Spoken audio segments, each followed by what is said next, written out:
प्यारे बच्चों, आज हम क्लास 9th में विज्ञान सेक्शन में अध्याय 12 पढ़ेंगे, जिसमें आपका चैप्टर का नाम है ध्वनि। ध्वनि साउंड के बारे में, साउंड कैसे प्रोड्यूस होता है और साउंड की उत्पत्ति कैसे होती है, साउंड चैप्टर, साउंड का कैरेक्टरिस्टिक्स क्या होता है, सारा डिस्कस करेंगे। आप बने रहिएगा अंत तक वीडियो में। पहला टॉपिक है इसमें ध्वनि और ध्वनि का उत्पादन। तो प्यारे बच्चों, पहले ध्वनि क्या होती है ये जान लेते हैं। देखिए, अगर आपसे पूछे कि ध्वनि क्या होती है, तो ध्वनि किसी माध्यम में उत्पन्न की गई एक विक्षोभ होती है। ध्वनि किसी माध्यम में उत्पन्न की गई एक विक्षोभ होती है जो ऊर्जा का संचरण करती है। ध्वनि किसी माध्यम में उत्पन्न की गई विक्षोभ होती है जो ऊर्जा का संचरण करती है। ध्वनि एक प्रकार की ऊर्जा है जिससे हमें क्या होता है, आवाज सुनाई देता है। तो याद रखिएगा, ध्वनि ऊर्जा का एक स्वरूप है जिससे हम क्या करते हैं, चीजों को सुन पाते हैं। अब हम बात करेंगे कि ध्वनि उत्पन्न कैसे होती है। तो बच्चों, ध्वनि उत्पत्ति के लिए हम पहले बोलें कि किसी माध्यम में कंपन से उत्पन्न की जाती है। ध्वनि किसी भी माध्यम में कंपन से उत्पन्न की जाती है। अब अपने आसपास आप देखिए, क्या आप अगर कुर्सी इधर से उधर कर रहे हैं तो कोई आवाज आ रही है क्या? यदि आप पक्षियों की, वो बोल नहीं रहे हैं, चहचहा नहीं रहे हैं, वो पंखों को अगर घुमा रहे हैं, फड़फड़ा रहे हैं, तब भी कोई आवाज आ रही है क्या? यानी ध्वनि उत्पत्ति के लिए कंपन का होना जरूरी है। कहीं भी कंपन हो रहा है तो ध्वनि उत्पन्न होगी। दरवाजे, खिड़की, कोई भी डिस्टरबेंस होगा तो ध्वनि उत्पन्न होती है। याद रखिएगा, ध्वनि के उत्पत्ति के लिए क्या होना जरूरी है? आपका विक्षोभ होना जरूरी है, डिस्टरबेंस होना जरूरी है। याद रखिएगा। अब ये डिस्टरबेंस देखिए यहाँ पे दिखाया गया है कि हम एक सॉरी तो द्विभुज ले लेते हैं। इसे अगर कहीं फॉक को टच करें तो वहां पे होगा। पानी में आप ऐसे हाथ करके ऐसे बिलो भी देंगे, हल्का सा हिला भी देंगे, तो भी आपको कोई साउंड प्रोड्यूस होता दिख रहा होगा। इस तरह से किसी भी तरीके से कंपन कराएंगे तो ध्वनि उत्पन्न होगा। ये रहा ध्वनि और ध्वनि का उत्पादन। अब नेक्स्ट स्लाइड में हम पढ़ते हैं ध्वनि का संचरण। तो बाबू, ध्वनि जो होता है, यह माध्यम, ध्वनि जो है यह किसी माध्यम में ही ट्रेवल करेगा। ध्वनि जो होता है, ये इसके संचरण के लिए माध्यम का होना आवश्यक है। अब आप कहेंगे सर, ध्वनि बिना माध्यम के नहीं चल सकती। जी नहीं। ध्वनि उत्पत्ति या तरंगों के उत्पत्ति के लिए दो फैक्टर उत्तरदायी होते हैं। इनमें होता है एक आपका माध्यम की प्रत्यास्थता और दूसरा होता है माध्यम का घनत्व। जहां ये दो चीजें होंगी माध्यम में, वहीं आपका ध्वनि उत्पन्न होगी। तो बताइए, जहां माध्यम होगा वहां माध्यम की प्रत्यास्थता होगी, माध्यम का घनत्व होगा। अगर माध्यम है ही नहीं तो ना उसमें प्रत्यास्थता होगी ना ही घनत्व होगा, तो ध्वनि उत्पन्न नहीं होगी। तो ध्वनि के संचरण के लिए माध्यम आवश्यक होता है। ध्वनि किसी भी माध्यम में, चाहे वो ठोस हो, द्रव हो, गैस हो, ध्वनि किस रूप में आगे बढ़ती है आपको दिख रहा होगा। कहीं कहीं पास पास, कहीं कहीं दूर दूर। तो जहां पास पास होता है इसे हम कहते हैं कंप्रेशन, जिसे सी से दिखाया गया है। इसे हम कहते हैं संपीड़न, इसे कहेंगे बच्चों संपीड़न। और कहीं दूर दूर रहेगा जिसे हम कहते हैं रेयरफ्रैक्शन, विरलन। कहीं कहीं आपका पास पास रहेगा उसे आप कहेंगे संपीड़न, और कहीं दूर दूर रहेगा जिसे आप कहेंगे विरलन। तो जो ध्वनि होती है वह संपीड़न और विरलन के रूप में आगे बढ़ती है। ध्वनि जो बच्चों होती हैं वो संपीड़न और विरलन के रूप में आगे बढ़ती है। संपीड़न, जहां पर माध्यम के कण बहुत पास पास होंगे संपीड़न होगा, जहां माध्यम के कण दूर दूर होंगे वह विरलन होगा। जहां माध्यम के कण पास पास होंगे वो संपीड़न होगा, जहां माध्यम के कण दूर दूर होंगे वो क्या आपका होगा, विरलन होगा। तो याद रखिएगा, ध्वनि जो होती है यह अनुदैर्घ्य तरंग होती है। ध्वनि जो होती है यह अनुदैर्घ्य तरंग होती है। अगर पेपर में पूछ दे आपसे कि ध्वनि तरंगे कैसी तरंगे होती हैं, तो बताइएगा अनुदैर्घ्य तरंगे होती हैं। और अनुदैर्घ्य तरंगों में हमेशा बनता है संपीड़न और विरलन। याद रखिएगा, ध्वनि का संचरण किसी माध्यम में ही होगा। माध्यम में प्रत्यास्थता और घनत्व ध्वनि और तरंग की उत्पत्ति का कारण होते हैं। ध्वनि जब भी किसी माध्यम में चलेगी तो अनुदैर्घ्य तरंग के रूप में चलेगी। अनुदैर्घ्य तरंगों में क्या बनता है? संपीड़न और विरलन। जहां माध्यम के कण पास पास होंगे वो संपीड़न होगा, जहां माध्यम के कण दूर दूर होंगे वहां विरलन होगा। अब प्यारे बच्चों, ध्वनि संचरण में माध्यम का महत्व। आपसे हम बोले, आप भी सुने होंगे कि जहां माध्यम नहीं होगा वहां ध्वनि सुनाई नहीं देगी। तो ध्वनि को सुनने के लिए, ध्वनि को चलने के लिए माध्यम अति आवश्यक होता है। तो याद रखिएगा, तरंग हो या ध्वनि हो या ध्वनि तरंग हो। बच्चों, तरंग या ध्वनि जो होती है इसके उत्पत्ति के लिए दो फैक्टर होते हैं। एक होता है माध्यम की प्रत्यास्थता और दूसरा होता है माध्यम का घनत्व। माध्यम की प्रत्यास्थता अधिक होगी तो ध्वनि का वेग ज्यादा होगा। अगर प्रत्यास्थता अधिक है तो ध्वनि अधिक सुनाई देती है।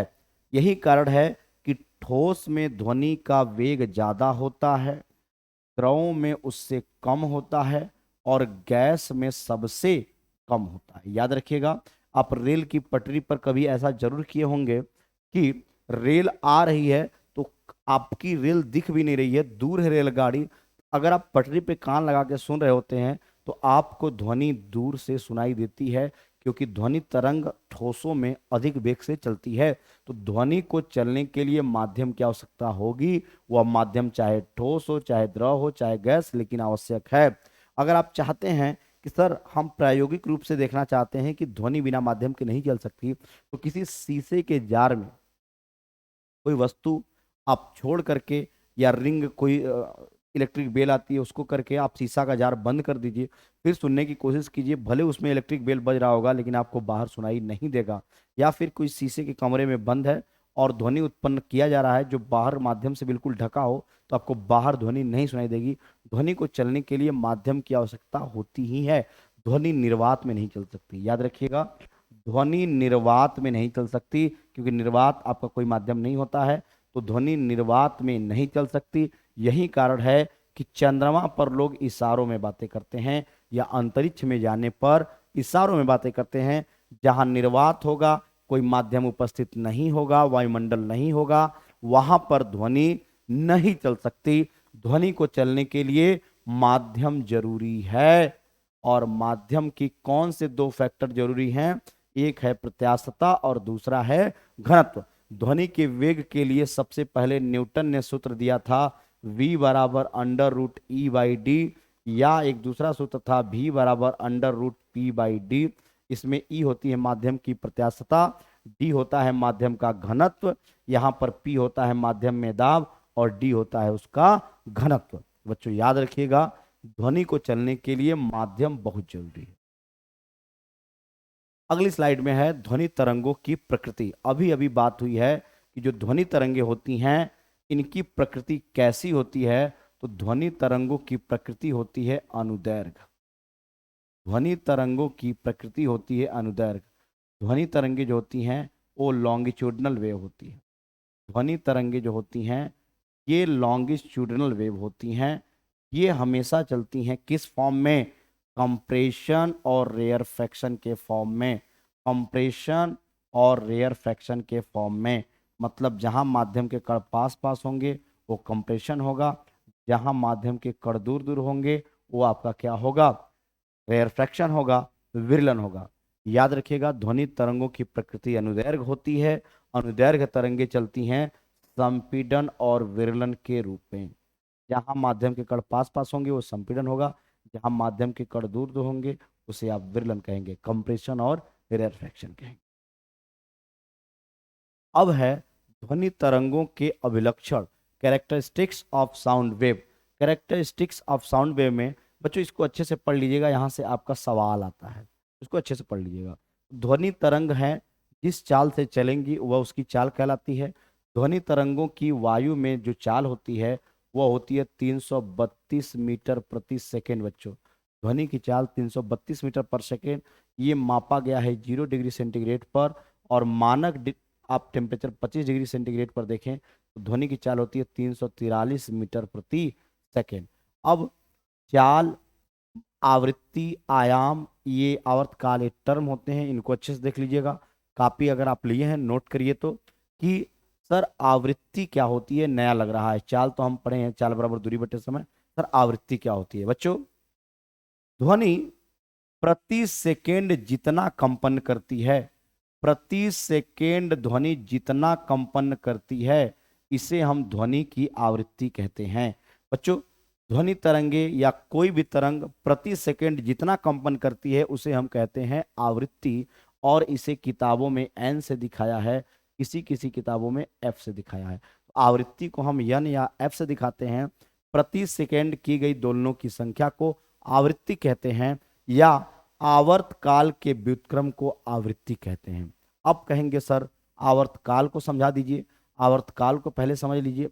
अब ध्वनि एक तरंग पूरा करने में, एक चक्कर पूरा करने में, एक साइकिल पूरा करने में जितना समय लेती है, उसे हम उस ध्वनि का आवर्तकाल कहते हैं। तो याद रखिएगा, ध्वनि के आवर्तकाल को हम कैपिटल टी से दिखाते हैं। तो जो आवर्तकाल होता है वो आवृत्ति का व्युत्क्रम होता है, या जो आवृत्ति होती है वह आवर्तकाल का व्युत्क्रम होती है। तो आवर्तकाल का जो मात्रक होगा वो हो जाएगा सेकेंड, और आवृत्ति का जो मात्रक हो जाएगा प्रति सेकेंड, या आवृत्ति का एसआई मात्रक होता है बच्चों हर्ट्ज। पेपर में पूछता है, याद कर लीजिएगा, आवृत्ति का मात्रक होता है हर्ट्ज। देखिए, प्रति सेकेंड की गई दोलनों की संख्या, कंपनों की संख्या को आप क्या कहे थे? आवृत्ति कहे थे। जितने सेकेंड में एक चक्कर पूरा हुआ था, जितने समय में उसे आवर्तकाल कहे थे। दोनों में रिलेशन क्या था? कि जो आवर्तकाल था वो आवृत्ति का व्युत्क्रम था, और जो आवृत्ति थी वो आवर्तकाल की व्युत्क्रम थी। ये हो गया आपका। अब है सर आयाम, एक टर्म है, आपने नहीं समझाया, बिल्कुल समझाएंगे। देखिए, माध्य स्थिति के एक ही ओर, माध्य स्थिति के एक ही ओर अधिकतम विस्थापन को आयाम कहते हैं। चाहे वो ऊपर हो रहा हो, चाहे वो नीचे हो रहा हो, वो माध्य स्थिति के एक ही ओर अधिकतम विस्थापन को हम आयाम कहते हैं। माध्य स्थिति के एक ही ओर अधिकतम विस्थापन को हम आयाम कहते हैं। माध्य स्थिति के एक ही ओर अधिकतम विस्थापन आयाम कहलाता है, क्योंकि यह दूरी है, विस्थापन है। इसका मात्रक क्या होगा बच्चों? मीटर होगा। इसका मात्रक मीटर होता है। अब प्यारे बच्चों बात करते हैं इसके आगे वाले स्लाइड की। तो आगे वाले स्लाइड में है ध्वनि का परावर्तन।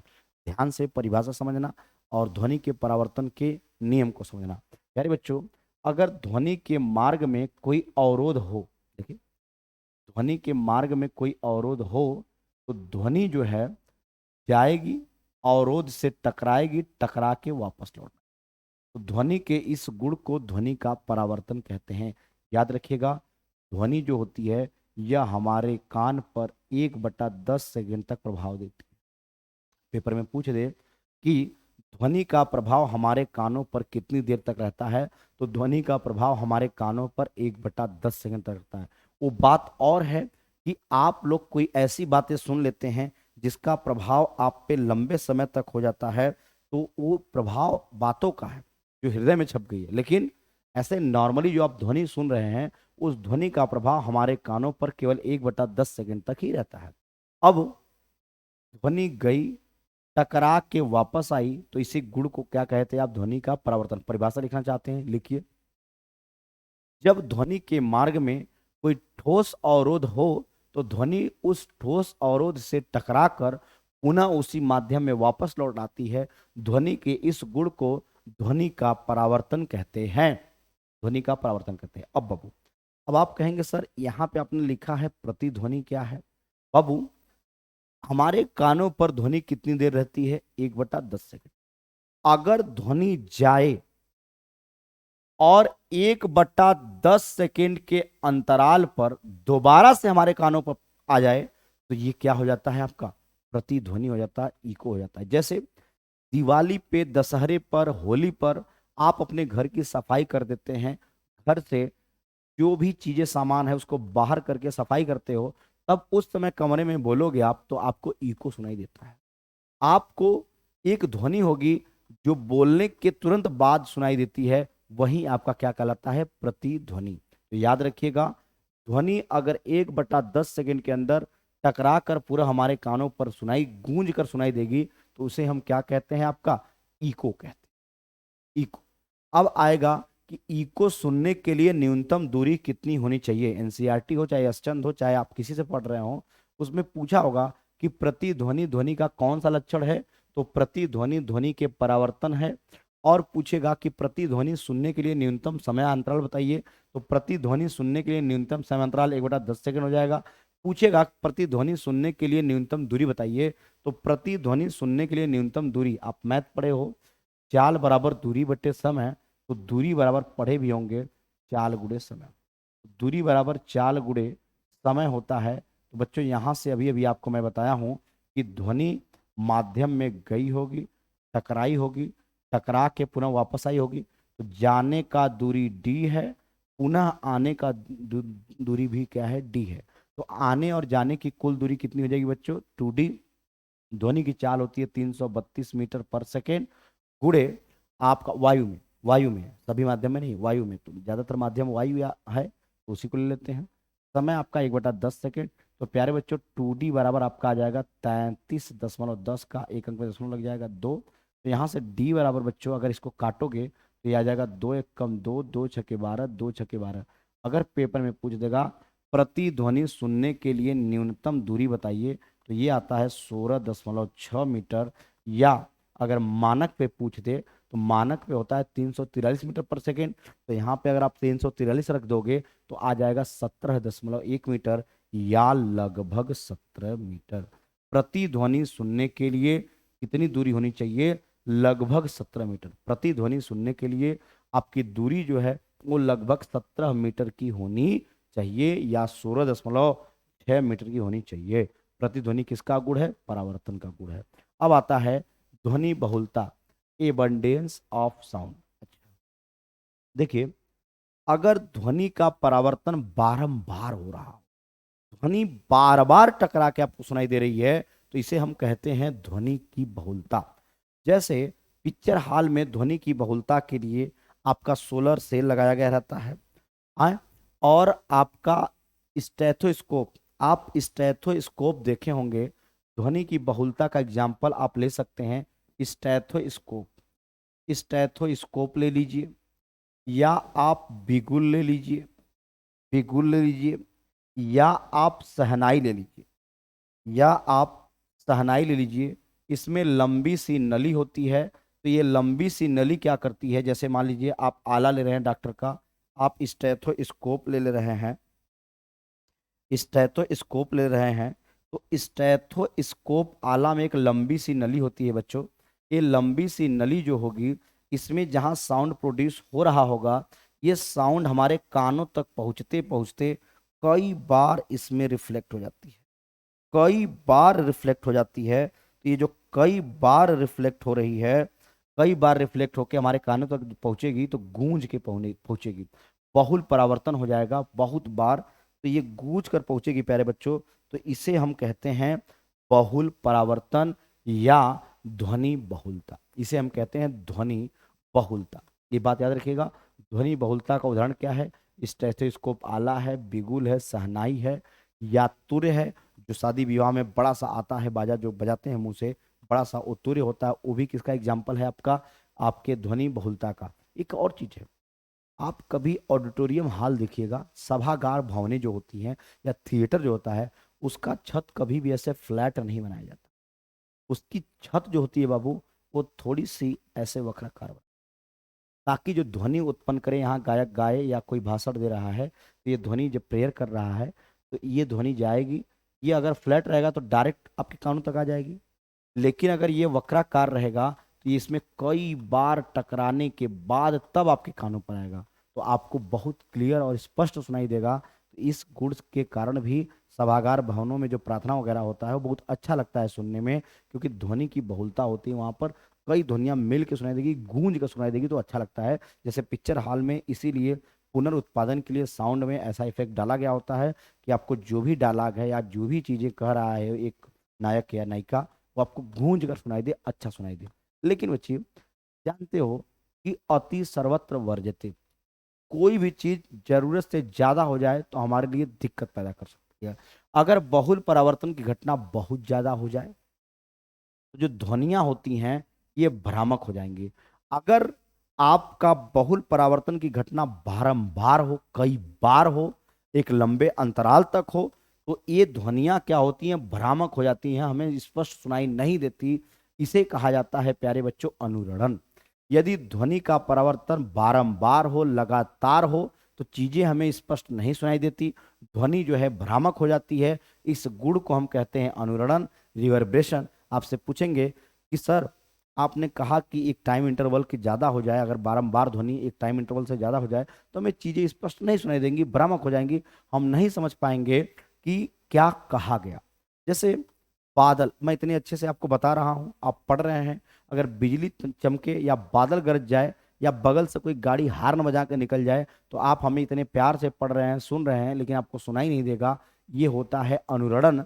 अनुरणन का जो टाइम इंटरवल होता है प्यारे बच्चों, अनुरणन का जो टाइम इंटरवल होगा वह होता है 8/10 सेकेंड या 0.8 सेकेंड का। अगर आपका अनुरणन 0.8 सेकेंड से ज्यादा या 8/10 सेकेंड से ज्यादा हो गया तो ध्वनि आपको स्पष्ट सुनाई नहीं देगी। याद रखिएगा, इसे कम करने के लिए आपका पिक्चर हॉल में दरी बिछाया गया होता है, आपके कुर्सी पर मखमली कपड़े लगाए गए होते हैं, खिड़की दरवाजे पर पर्दे लगाए गए होते हैं, उसकी जो दीवारें होती हैं वो खुरदरी बनाई गई होती हैं ताकि ध्वनि का अवशोषण हो सके और ध्वनि बारंबार हमें ऐसे गूंज के सुनाई दे अच्छे से, लेकिन भ्रामक न होने पाए, उसको अनुरणन तक जाने से रोका जाता है। इतनी बातें हो गई ध्वनि के परावर्तन में चीजों को। उम्मीद है कि आपको अच्छे से समझ में आया होगा। नेक्स्ट स्लाइड देखते हैं हम। नेक्स्ट स्लाइड में है श्रव्यता का परिसर, ऑडिबल रेंज क्या है। ऑडिबल रेंज क्या है, कौन सी ध्वनियां हैं जो हमें स्पष्ट सुनाई देंगी, कौन सी ध्वनियां हैं जिसे हम नहीं सुन पाएंगे, कौन सी ऐसी ध्वनि है जो स्पष्ट सुनाई नहीं देंगी हमको। आइए उसके बारे में बात कर लेते हैं। तो देखिए ध्वनि जो सुनने योग्य होती है मनुष्य के लिए, अगर हम बात करें ऑडिबल रेंज की, तो इसमें पहला आता है श्रव्य ध्वनि तरंग,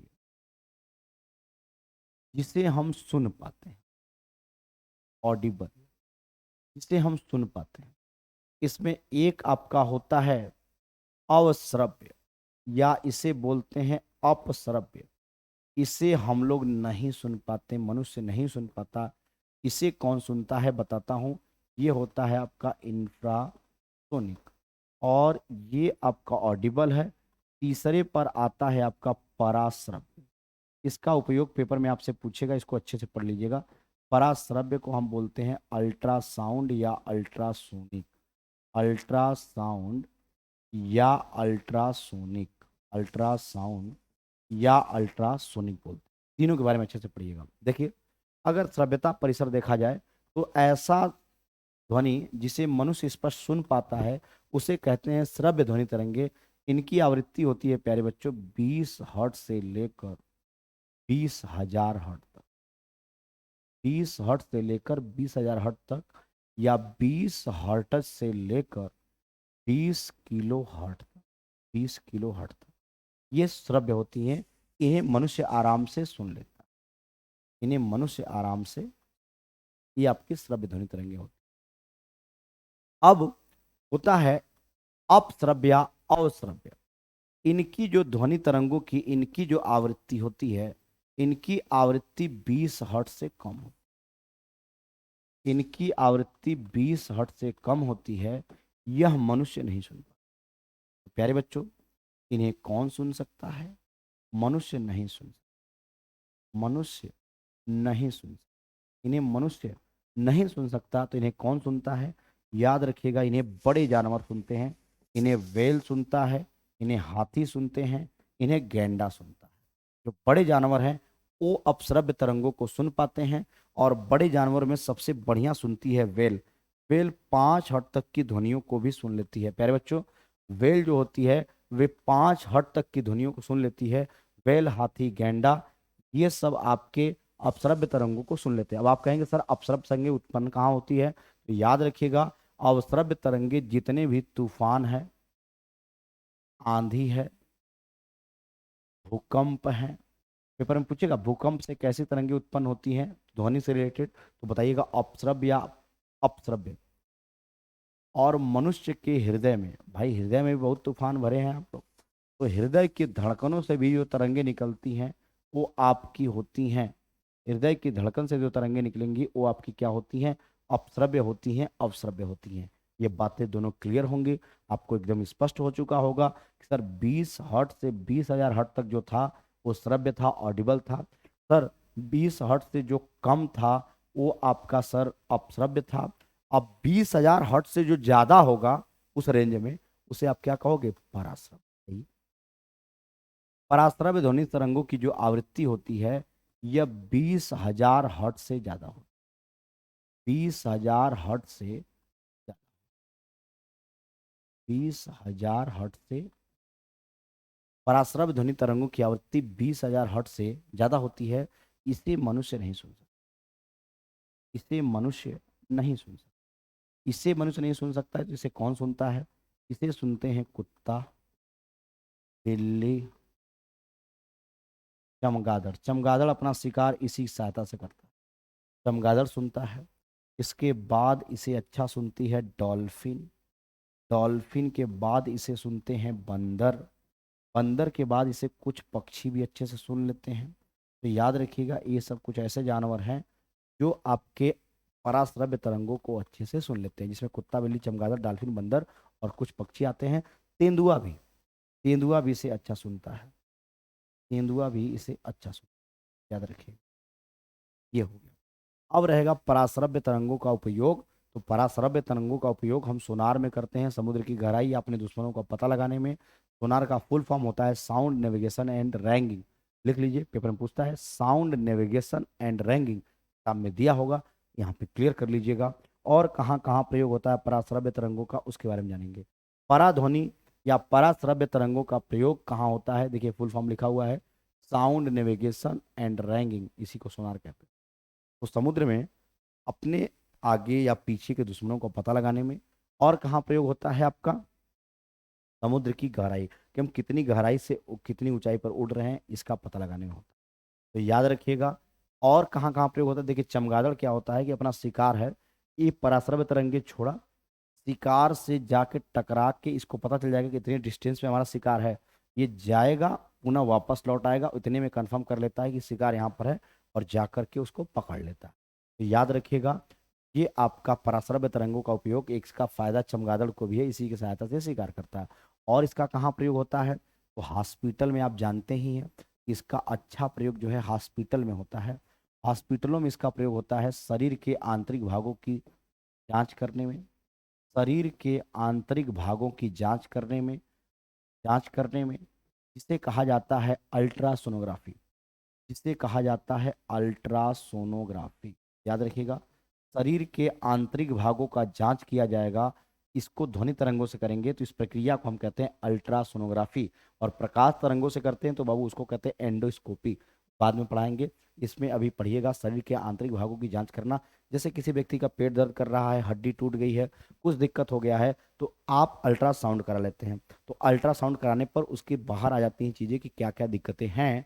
तो ये शरीर के आंतरिक भागों का जांच करता है, आंख कान नाक का जांच करता है, यहाँ तक कि गर्भ में पल रहे शिशु का भी पता लगाने के लिए इसी का प्रयोग किया जाता है, अल्ट्रासाउंड। दूसरा प्रयोग होगा इसका हॉस्पिटल में गठिया रोग के उपचार में, याद रखिएगा, अर्थराइटिस, गठिया रोग के उपचार में भी इसका प्रयोग होता है। अगला प्रयोग इसका हॉस्पिटल में होता है मस्तिष्क अदुर्व, ब्रेन ट्यूमर का पता लगाने में, याद रखिएगा।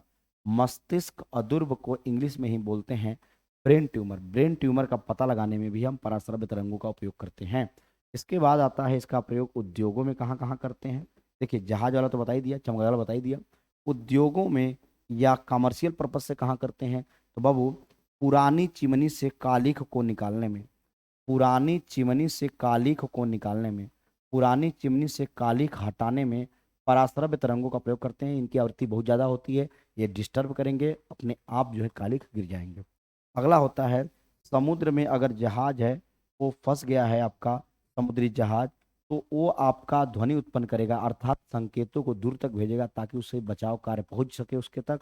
तो याद रखिए ये समुद्र में ध्वनि को दूर तक उत्पन्न करके अपने बचाव के लिए भी काम आता है। तो याद रखिए संकेतों को दूर भेजने में भी हम इसका प्रयोग करते हैं, याद रहे।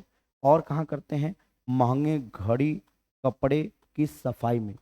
महंगे घड़ी कपड़े, महंगे घड़ी कपड़े और जूतों की सफाई में। महंगे घड़ी कपड़े और जूतों की सफाई में इतनी जगह प्रयोग होता है आपका जो है पराध्वनि, या जिसको कहते हैं पराश्रव्य। ये पराध्वनि पराश्रव्य तरंग है, जिनकी आवृत्ति 20,000 हर्ट्ज से ज़्यादा होती है। इसे मनुष्य नहीं सुनते हैं, लेकिन दूर से सुनेंगे तो सुनाई देगा, इसीलिए संकेतों को दूर तक भेजने में इसका प्रयोग होता है। ये नेक्स्ट स्लाइड में देखते हैं हम मानव कर्ण की संरचना। अगर बात करें हम मानव कर्ण के संरचना की, तो मानव कर्ण के संरचना में आपको तीन चार चीजें मिलेंगी। मानव कर्ण के संरचना में आपको तीन चार चीजें मिलनी है बाबू, मन लगा के पढ़ लीजिएगा इसको। मानव कर्ण में सबसे ऊपरी भाग जो आपको दिखाई दे रहा है, ये इसे आप क्या कहते हो? इसे आप कहते हैं कर्ण पल्लव।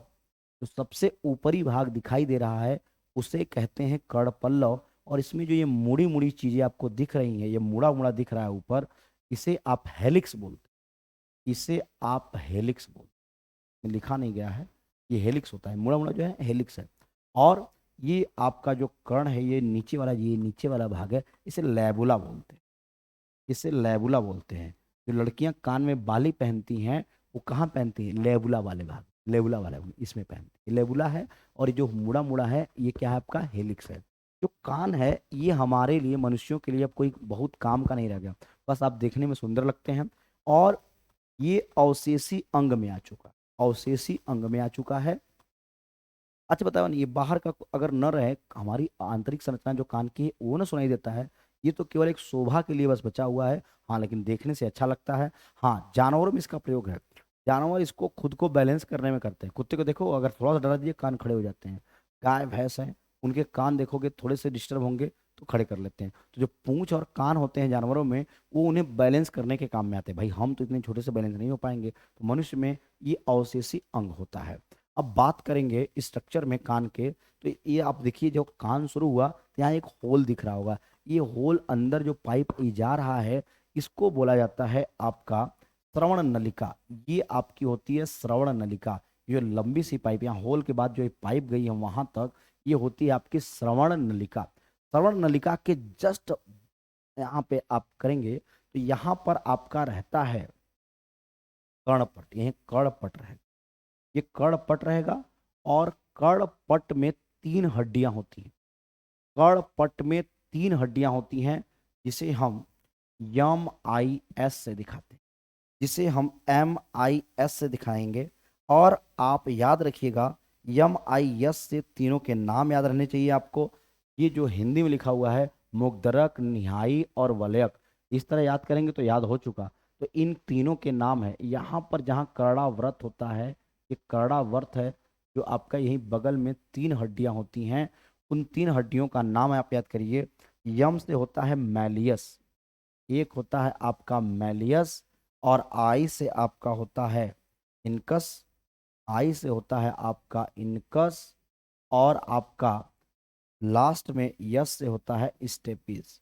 स्टेपीज आपको नाम बताया गया होगा कि मनुष्य के शरीर में सबसे छोटी हड्डी कौन सी होती है। तो मनुष्य के शरीर में सबसे छोटी हड्डी जो होती है, वो कान में होती है, जिसका नाम है स्टेपिस। ये तीन हड्डियां होती हैं। जब कान में आवाज यहाँ से ध्वनि गई, तो यहाँ पर कंपन होगा। यहाँ कंपन होने से ईयर ड्रम, कंपन होने से तीनों हड्डियों में कंपन होगा। तीनों हड्डियों में कंपन होगा तो ये आयाम को बढ़ा देता है। आयाम को बढ़ा देता तो यहाँ पर एक आपका होता है श्रवण तंत्रिका। और यहाँ पर जो है श्रवण तंत्रिका होगी, ये चली गई होगी मस्तिष्क को। और वहाँ पे एक लिक्विड, एक तरल होता है, ठीक है, एक तरल होता है। तो उस तरल की वजह से हमें चीजें जो है अच्छे से सुनाई देती हैं। मस्तिष्क के पास चली, तंत्रिका तंत्र के पास चली जाती हैं, जो हमें चीजें वहां से सुनाई देती हैं। अब बात करेंगे कि सर, कभी कभी बहुत तेजी से आवाज होती है, या कोई बम की आवाज अगर हो गई, या दिक्कत हो गया कहीं बड़ा, तो अचानक से हमारा मुंह खुल जाता है। अचानक से हमारा मुंह खुल जाता है। ये देखिए, ये जाती है ईस्टेकी नलिका, ये हमारे गले के पास तक मिली हुई होती है। कान से गले के पास मिली हुई होती है। जब बहुत ज्यादा ध्वनि होगा, इसमें डिस्टरबेंस बहुत तगड़ा हो जाएगा, तो अचानक से हमारा मुंह खुल जाता है। अचानक से हमारा मुंह खुलने का मतलब होता है कि ये अंदर हवा जाए, और जो ये आपका डिस्टर्ब हो चुका था, जो कड़ा व्रत जो था वो डिस्टर्ब हो गया है, अंदर से सांस जाएगी तो वो थोड़ा सा क्या हो जाए, बैलेंस हो जाए, सही हो जाए। कुदरत ने आपको हर चीज बड़ी तरीके से दिया हुआ है, बस उसको सही तरीके से रखना है। तो ये आपका जो कान है, ये आपका सेंस आर्गन में आता है। आंख, कान, नाक, त्वचा, ये सब सेंस आर्गन में आते हैं। तो कान के बारे में आप पढ़ लिए, और अच्छे से सेंस आर्गन के बारे में पढ़ेंगे हम ऊंचे क्लासों में। बस यहाँ तक आपका ध्वनि चैप्टर समाप्त होता है बच्चों। कोई दिक्कत होगी आपको पीडीएफ मिल जाएगा। आप हमारे चैनल के साथ आप हमारे ऐप पे बने रहिए और पढ़ते रहिए। Thank you. अजीत जी।